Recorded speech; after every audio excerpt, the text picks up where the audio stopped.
Hey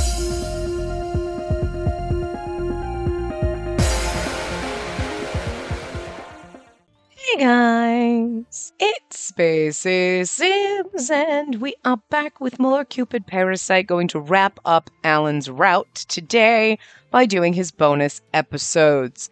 See, now it's been like 2 days, actually no, like a day, since, the hissy fit on the stupid ending for him that I hate, and like, I'm not as mad about it, because as far as I'm concerned, it didn't happen.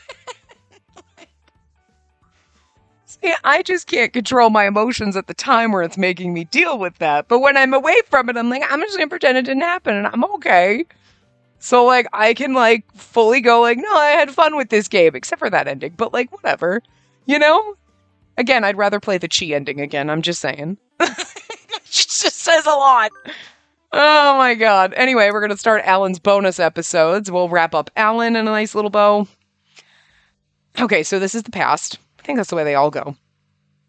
Several days after arriving in hell, Spacey and I were drinking at Claris's home again. Oh, okay, no, this is current timeline, but when we first decided to go to hell. First decided to go to hell! That just came out weird, but you know what I meant. Okay. I was assuming it was like the past, but it's more like current timeline. But, pour me another! I'm up for a salty dog next! Claris had been drinking so much that she'd nearly passed out. While sprawled out on the counter, she was waving around her empty glass. I think you've had enough, Claris. I'm perfectly fine. Alan, mix one for me.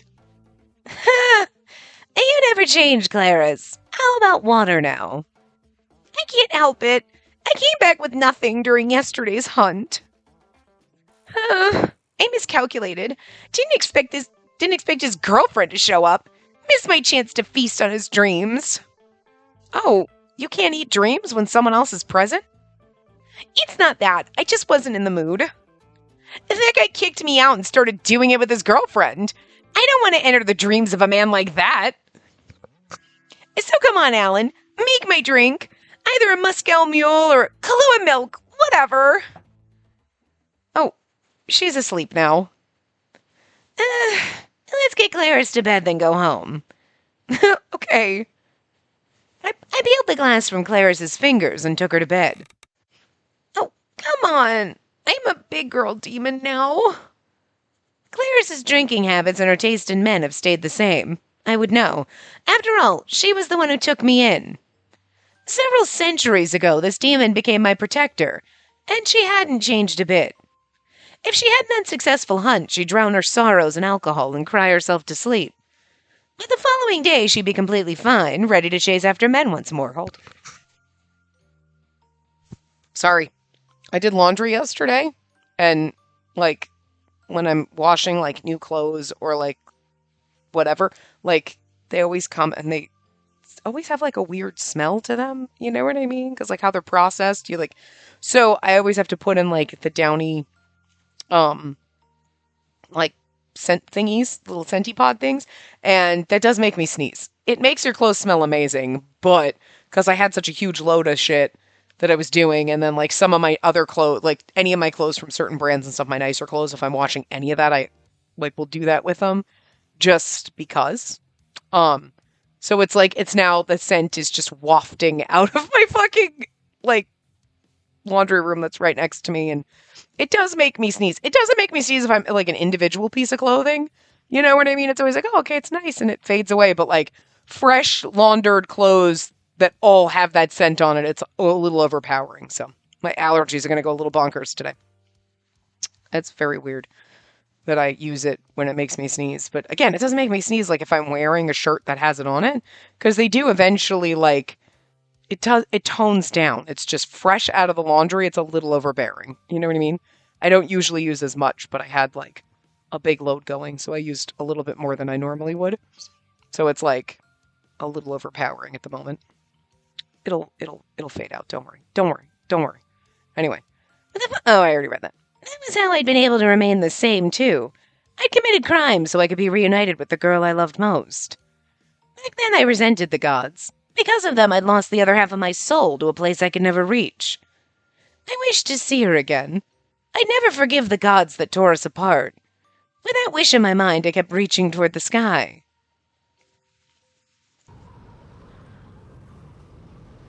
And the sky vanished.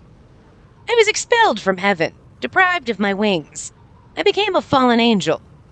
I was no longer an angel. Heaven was out of my reach. Though I was aware of that, I couldn't face it. There was only one name that I longed to call, but I couldn't voice it. ... I called out the name I knew her by and closed my eyes, the angel name that we don't remember and don't have anymore. If I were to say my first words, I wish that it would be her name. All I could do was cry. I wanted to talk with her. I wanted to laugh with her. I wanted to hear her voice. But I was no longer an angel. Now that she was a god, her voice would forever be out of my reach.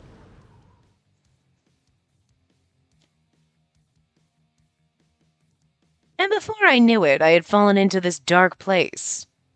Yeah, that feels pretty topical. Like, you know what I mean? Just normal. Like, we've all been there before. You just fall into a dark place sometimes. Where was I? It was dark. It was cold.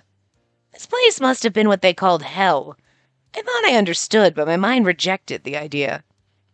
I'd been an angel just moments before. All that had changed was the loss of my wings. My wings were taken from me just for rebelling against the gods. That was all it took for me to become a demon. No. The next feeling that overwhelmed me was rejection. I rejected the world. I rejected my tainted body. I rejected the reality where she was no longer in my life. Oh my! You're so cute! Yay! I hit the jackpot! I noticed a female demon approaching me. I responded at a reflex. Stay away, filthy demon! Having a voice still felt unfamiliar, but the words flowed easily. I hated just how quickly I'd been able to adapt. Oh, how rude! How dare you call the lovely Clarice a filthy demon? Aren't you a fallen angel? I just saw you fall from the sky and came to check. A fallen angel. That was the best description. A fallen angel. Was I not a demon yet? I'd heard about fallen angels before, but never met one. You've got a cute face. You're different from the other demons. Come on, fallen angel boy. Clarice will look after you. Let's become formidable demons together. Embracing demonhood meant I'd have to discard my angelic past, which I shared with her. That was the only thing that had tied us together. Not wanting to lose her, I shook my head and froze in place. She wasn't an angel anymore either. She'd become a god, my beloved other half. Clinging to my former identity seemed pointless. If I become a demon, would I be able to go to Celestia or heaven? What are Celestia and heaven? It's where the gods live, far above the sky. I need to get there. Hoping to save her, I gazed upward, knowing she was there. But I couldn't see it from where I was. Without wings, I couldn't fly. I was dejected by my own powerlessness. I see. Since angels fall down here, I guess there would be a place like that. But I've never been there, so I wouldn't know. If you're that interested, want me to take you there? Really?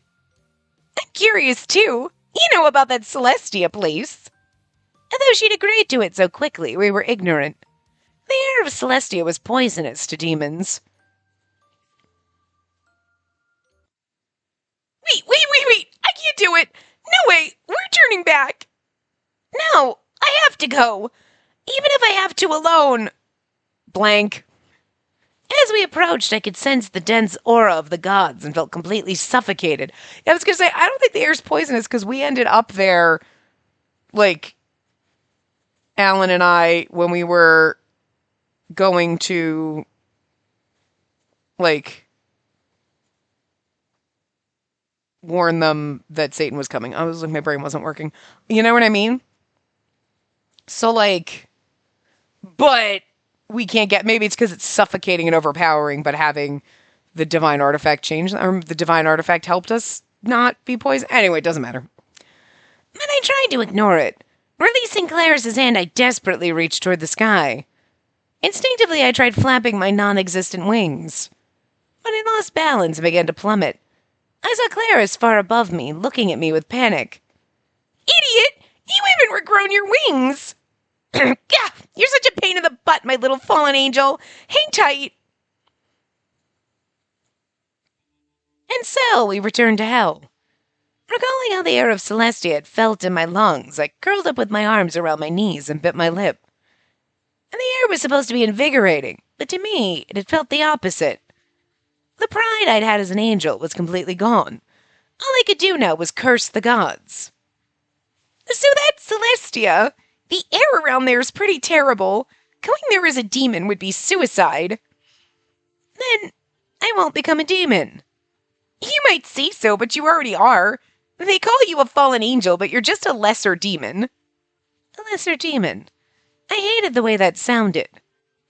If you keep dilly-dallying, a greater demon might just...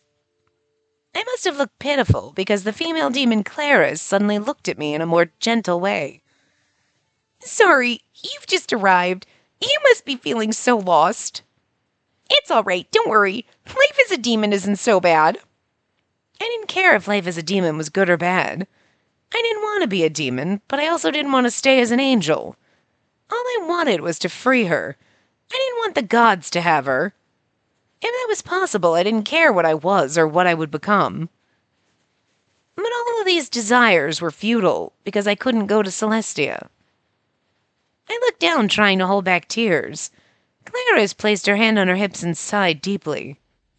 Anyway, now you know, demons can't breathe the air in Celestia. You can't go back. I know it's hard to accept your new demon form, but you'll be eaten at this rate. Eaten? Demons eat humans and weaker demons to survive.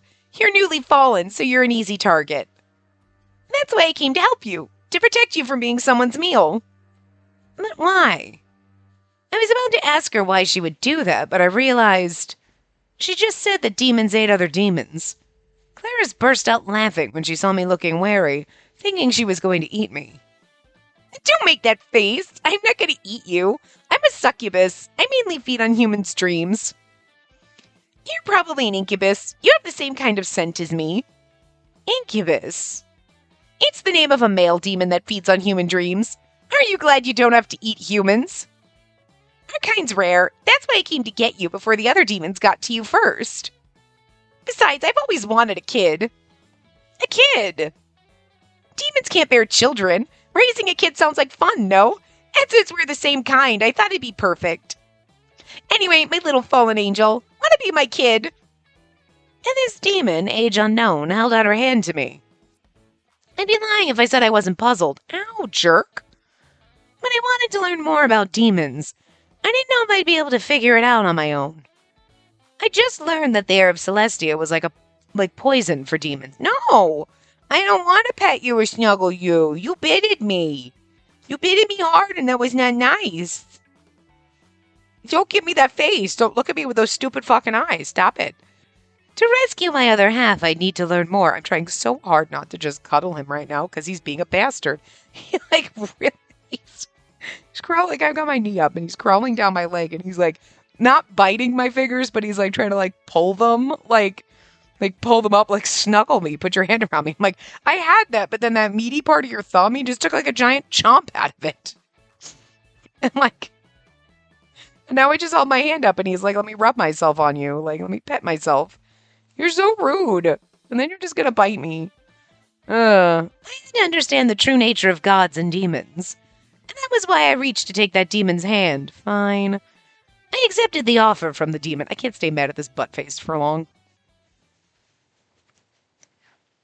Ellen, what are you smiling about? She was peering at my face as I awakened from my daydream. Oh, I was just thinking of the past. The past? Yeah, I lived my life thinking of you all the time, and I was just thinking about all those years. I was constantly amazed by just how much I loved her. I wanted to look at her deeply. I wanted to grab her hand. As I learned more about the truth, my wish became a prayer, a hope that she wouldn't vanish.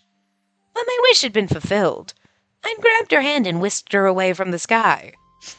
Joy had mingled with guilt, and I still struggled to accept my demonic nature. My angelic image never left my mind. Even now, with my demon wing, I was reminded of the pure white wings I'd lost. I see. Thank you, Alan. You always cared about me. She hugged me. I feel happy being with you, Alan. I love you. You're so... Yeah, me too. I'm so happy right now. I hugged her and took a deep breath. Her sweet and gentle scent tickled my nose. We were in a different place, but that scent reminded me of heaven's pure atmosphere. That lost sky could be found right here with her. I allowed myself to relish in this overwhelming happiness. If they didn't do the stupid forcing baby things on me, his route would have been 100%. But, like, I hated that part of it. Like, you know? I just really hated it. I hated the whole, like, feeling, like, the whole, like, guilt-tripping you, like, you can't be whatever, like, where they did it in the beginning. But then we did really, really good, and then they just ruined it for me at the end. But, like, aside from that, if you just took all that shit out, it was perfect. You know what I mean? Because, like, yeah, he is your perfect soulmate, and that's wonderful and adorable, and I love it. But, like, really, why'd we have to shove the fucking kid shit at me?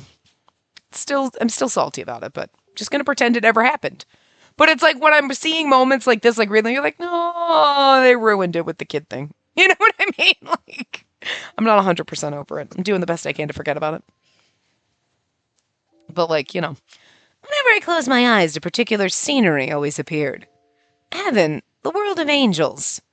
That was where she and I were born. Back then we couldn't speak. We didn't have voices. Even so, we always deeply understood what was in each other's hearts. My feelings for her had never changed.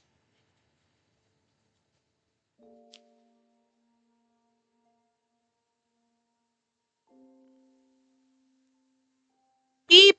My beloved other half. That adorable angel was still smiling today. It's just really weird that they made him, like, they didn't even give him, like, purplish hair or anything. Like, yeah, she looks a little bit different, but basically looks the same. It's like Sylvie in this picture. And it's kind of like, but that doesn't look like Alan at all. You know what I mean? He looks like Sylvie. So it's like, I think that's another thing that not 100% it's a cute CG, but it looks like she's playing with Sylvie in heaven, not Alan.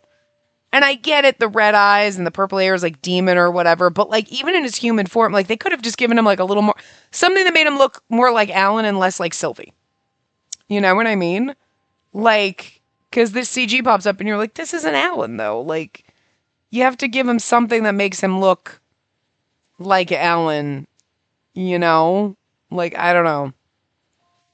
Because, like, our hair turned, like, it's got blonde tips on it. I mean, the thing that I guess I kind of do like that, like, her hair's like the orchidy kind of color with the blonde tips, and he's blonde with the orchid tips. Like, we're just, like, opposite halves, which is kind of cute. But there's literally nothing about him that looks like Alan at all. So, it's weird. You're always smiling. And I know it's supposed to be he changed a lot from when he was an angel, but we really didn't change at all. And our human form even when we were reborn, you know, like our angel self and our God self and our humans all fucking look the damn same. You know what I mean? And he's completely different. You know, I don't know. I reached out and caressed her cheek. She closed her eyes and smiled as she nuzzled my hand. Wow. Joy welled up inside me and I felt the urge to hug her. But I wanted to look at her smile just a little longer, so I held her hand tightly and gazed at her face. That warm, small hand. She was the one who'd been encouraging me all that time. She smiled and gripped my hand in return, and then she tugged me along and started flying. It was as if she was telling me to chase her. She spread her wings and soared, so I followed. If we could laugh, I believe we'd be laughing now.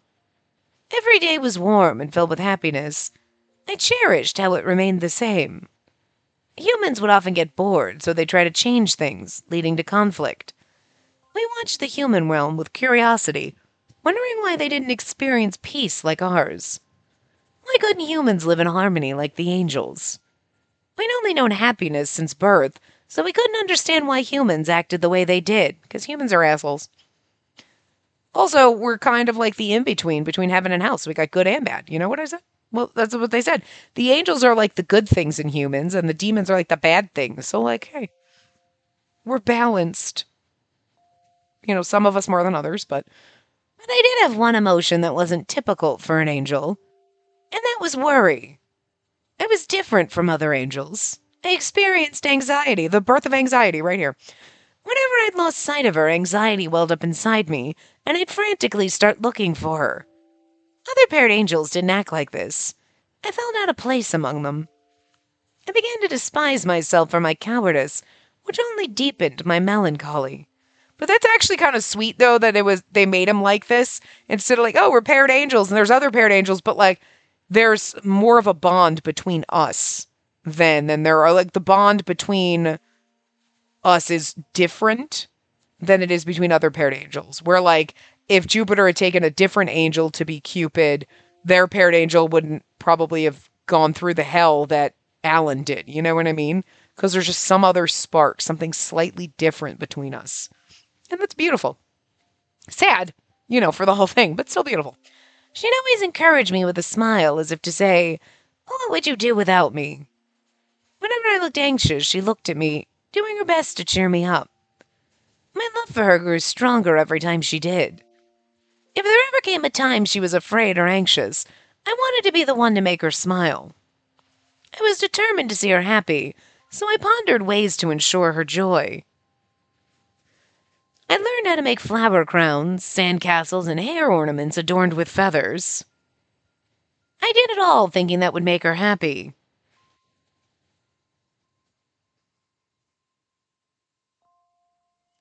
On that day, we were relaxing together in heaven.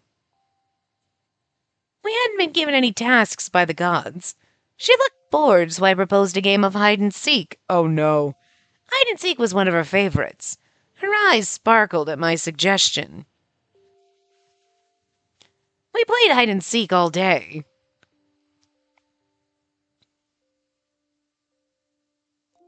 Now it's my turn to find her, and he never found her again. She smiled wide as if to say, try and find me. Then she flew away. I resisted the urge to follow her with my eyes, and covered my face and began to count. 1, 2, 3, 4. I like how it says male angel, because he's not Alan yet, but he's like, there were no rules about the counting. She usually started to look for me after counting to 5. She'd always find me easily. It's because she's cheating. She'll only count to 5. But I loved to see her look so proud when she managed to stay hidden for a long time, so I always count to 30. She'd get upset if I found her too quickly. I made that mistake last time. She'd sulked as if to say, I don't want to play anymore. I'd apologized and picked an easy hiding spot when it was her turn to seek. She puffed her cheeks out and gave me the cold shoulder. Although she still looked cute, I felt happiest when she smiled. So I spoiled her and began to count for longer. After I counted to 30, I began my search. That shadow behind the crystal. I peeked, but it was just another pair of angels. They looked surprised by my sudden appearance and flew away, skittish. As I watched the paired angels fly off together,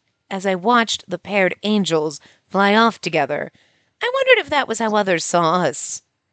Other angel pairs don't stay together while they worked on tasks in the human realm. In contrast, we always worked together, even in the human realm. Even if it took us longer to do our jobs, I cherished the time I spent with her. Is that why? I thought Jupiter probably explained why he picked her of everyone else, but is it seriously because we have a special bond, other paired angels are just kind of normal, okay, work pair and then we're paired and whatever, but we have a special bond and it's you'd make a great Cupid because you already have love in you. You know what I mean? We're abnormal angels, but because I can't remember why Jupiter decided to fuck all our shit up. Especially if he was capable of seeing that there's something different between these two than other paired angels. You know what I mean? But whether in heaven or the human realm, we were inseparable.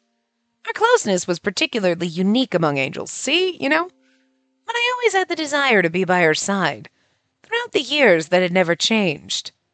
Whether or not this emotion was normal for an angel, I had no idea.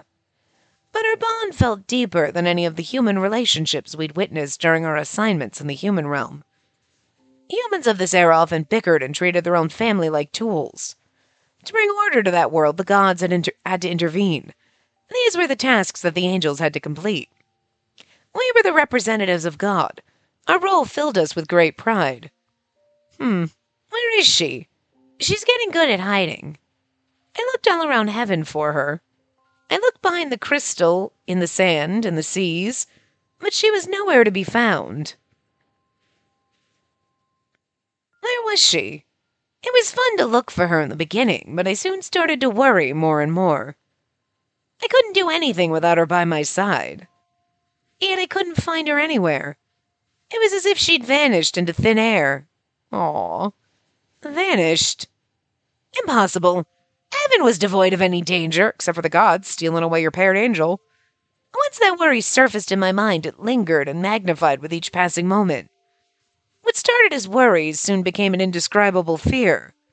No, blank, where are you? I then heard the familiar flutter of wings. She jumped out from behind a crystal that I'd searched earlier. I win. That was what her smile said to me as she stood there proudly with her hands on her hips. Instant relief washed over me. On the verge of tears, I wrapped her in a tight embrace. I, felt really scared for him. Seriously? This poor thing. Thank goodness. Thank goodness you're here. I felt pitiful getting emotional over a simple game. Even so, my feelings had overpowered me. I held her close. Here's the thing, it's like you feel it, though. You feel that fear because you know what happens to them. So you know she gets taken away, so then you're like, oh my god, is this where she gets taken away from him? And that's, oh god, no, she's fine. You know what I mean? So, in a place where you shouldn't feel fear, you should be like, oh, they're playing, and she's just hiding on him, and look, it's cute, and whatever. You feel that fear that, is human nature to feel fear like that. You know what I mean? Oh my god, where's my kid? Where's my cat? Where's that? You know what I mean? But, here, you shouldn't feel that fear. You should be like, oh, they're just hiding and playing, it's cute. But you feel it because you know at some point she gets taken away. So, you feel like this is when it's happening, because he's on that particular day, and you're like, he just meant this day in general, when I freaked out once, not the day she got kidnapped. Well, her got taken away by Jupiter. But you feel like this is the day. Good job, game, is all I'm saying. She gently patted my back to calm me down. Her touch was saying, it's all right, I'm right here. I'd calmed down so suddenly by her presence that I began to doubt why I'd been so worried in the first place. The warmth of her wings felt so right in my arms. That was our daily life. It had been this way for years. Was I worried because we were always together? But I don't mind. I don't want to imagine going a day without you. Heaven was an eternal spring, a paradise where the concept of loss didn't exist. Occasionally we'd journey to the human realm for our divine duties, but humans couldn't spot us. And no one could bring harm to us. We were always guaranteed safety. Oh, so sad. So there really is no need to be worried like this. Yes, there is. He knows. When I let her go, I gave a warm smile, and she reciprocated. She patted me on the head with her tiny hands to console me. With my eyes closed, I enjoyed the sensation of her hand on my head. Then I felt a playful pinch on my cheek. Then it surprised me. I hadn't foreseen it at all. Her laugh suggested she enjoyed catching me off guard. It was like she was saying, and that's what you get for letting your guard down. She really does these things out of the blue. But even though she'd acted like it was a prank, I knew she was doing it to cheer me up. That was why I loved her so. I softly pinched her cheek in return. It was very light. I didn't want to hurt her. She started to flap her wings, reprimanding me for it. But it was all in good fun. We were merely basking in each other's company. She tugged my hand to tell me she wanted to play some more. So I held her hand and spread my wings. In this warm and peaceful heaven, we took flight. In my heart, I believed this serene life would have gone on forever. I reveled in our happiness. Little did I know there would come a future where we would be torn apart. I'd been arrogant. Perhaps that was why I'd received divine retribution. But in that moment, I was unaware. Even though the day where I lost her would come, I was happy I'd been born as her pair. She was my other half that could never be replaced.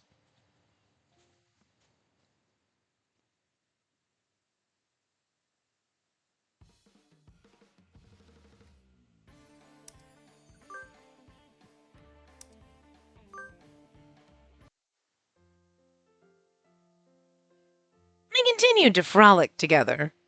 Huh? Oh, that was me. We continued to frolic together. Huh? That day, after my salon appointment, I found Alan reading a book on the sofa that was uncommon. He seemed so lost in the pages that he failed to notice me enter the room. It was rare for Alan to be like this. But it's a good thing he's been able to relax. Wasn't this Maronice's room in in his thing? like Before, he'd become restless if I wasn't in his line of sight. He'd stick close to me whenever we went out.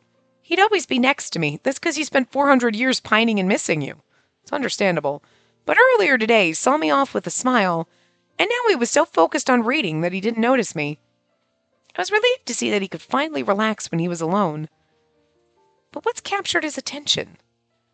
I became curious, so I tiptoed closer to him to quickly take a peek. I noticed that Alan was barefoot while lying down. Usually he would at least wear socks. I looked at the pretty soles of his feet and got the sudden urge to play a prank on him. Speaking of which, Alan was really ticklish back when we were angels. I crept closer and saw my chance. Now! The moment I tickled the soles of his feet, Alan laughed much louder than I'd expected. Alan spotted me. That was when I realized I'd messed up. My darling. Alan slowly rose. He smiled as he usually did, but there was something ominous about it. Oops. Thought I may have taken the prank a bit too far. Sorry, Alan. I didn't think you'd react like that. Oh, I see. There's no way you didn't know. But I guess it can't be helped if you didn't expect it. I began to back away nervously. But before I could run away, he leapt and caught me. He grabbed the back of my neck and placed me down on the sofa as if he were disciplining a naughty cat. Alan, are you mad? Alan loomed over me, still maintaining that dark smile. No, I'm not mad. He's totally mad. Well, I just thought it was rare that you didn't notice when I came in. I wondered what book could keep you so interested. You got curious and tickled me. You'd think you'd be having fun with the tickling. Sorry. Since you're such a bad girl. Alan smirked and tried to tickle me back. This was bad. At this rate, I'd die from laughter. Desperate to change the subject, I picked up the book he was reading to divert his attention. So what's this book about? Can I read it next? The second the book was in my hands, Alan froze. Curious about his mixed expression, I looked at the cover. It read, Most Recommended Places to Live. Wait, we just moved to this town 1 year ago. Was he already thinking about our next move? When we lived at our place on 9th Avenue, we'd obviously overstayed, leading to people throwing rocks at us and calling us monsters.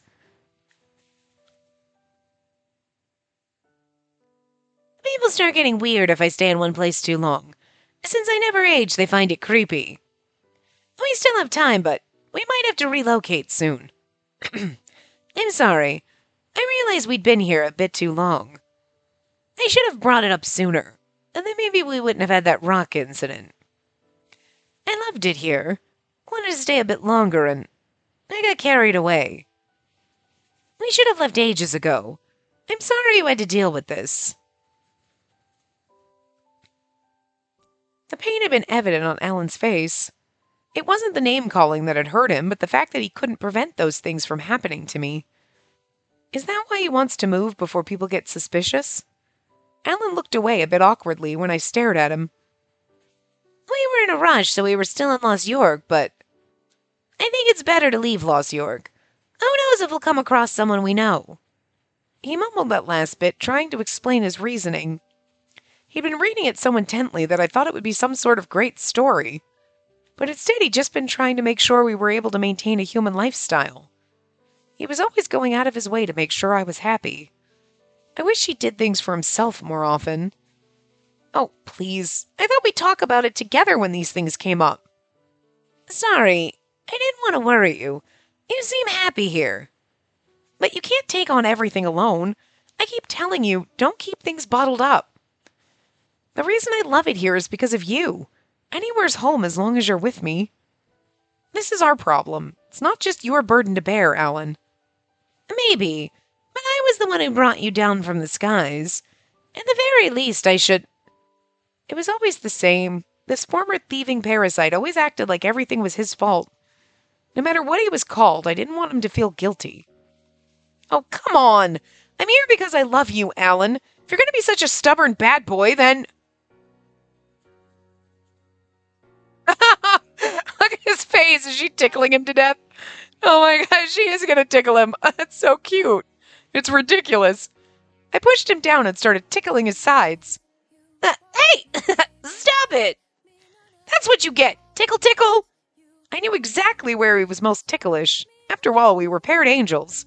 Alan contorted his body and started to laugh and scream at the same time. Sorry, I can't. Please stop. Then will you promise me not to bottle everything up? Will you consult with me too? I will, so... That was terrible. Right there. No more. Gasping for air, he slapped the couch in surrender, and I let up. His position told me that he'd admitted defeat, so I finally stopped tickling him. Phew, I can't... Come on. His shoulders were still twitching as he hunched over. He kept laughing. Did I overdo it? A memory from heaven flashed in my mind. Even though we couldn't speak back then, I remembered when I'd tickle Alan, he'd become paralyzed in the same way. But I got carried away. How dare you? It's my turn. He retaliated, his fingers nimbly dancing over my most sensitive spots. No more. It's payback time. Here. Please, no more. I didn't do this much to you. I know, you went this far. Like this. I give up, I tell you.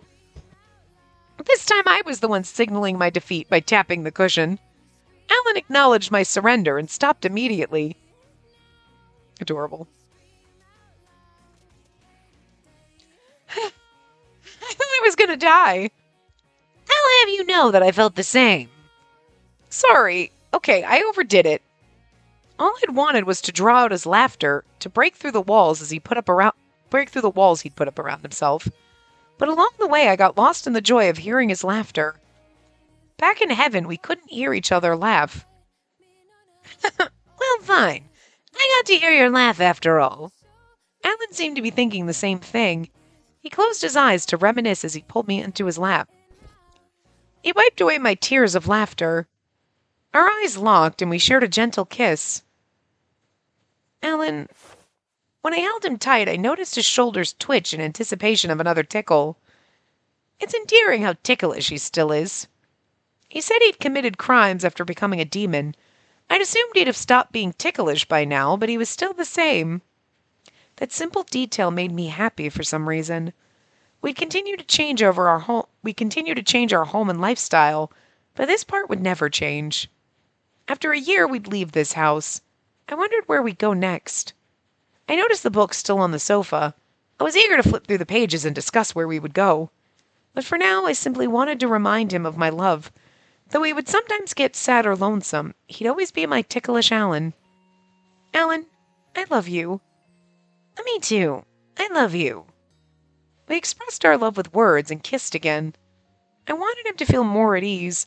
We shared our warmth, reassuring the others that we would be together, no matter the place. I didn't want Alan to make that face again. I didn't want him to bear everything alone. One day I was sure he'd be able to smile with his mind at peace. Until then, I'd continue to encourage him and bring a smile to his face. Holding on to that thought, I placed my arms around his neck.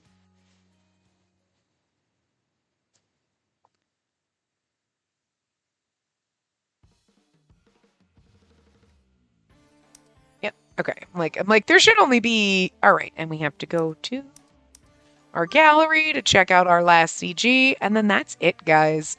The game is fucking over!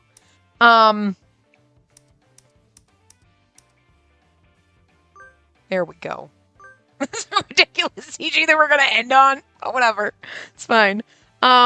We will have a part tomorrow. We will do our voice acting and all of that. So maybe we'll go back through the like CGs and see if we can replay them. I think you can replay. Yeah, you can replay the scene, so we'll get some. Or even just doing the bonus episodes. You know what I mean? Because I don't know if like the ones that we'll have to see if the ones that they're narrating, do they read those out loud? Because if they're reading the inner monologue kind of stuff out loud, then we can just do like a bonus episode for everybody. Then we'll get plenty of like hearing their voices and stuff like that. You know what I mean? And then like, you know, going through one of Alan's, like we'll hear Clara's and stuff like that. So we can do that. But yeah, so I will see you guys next time. Remember to give the video a big thumbs up and subscribe to see more.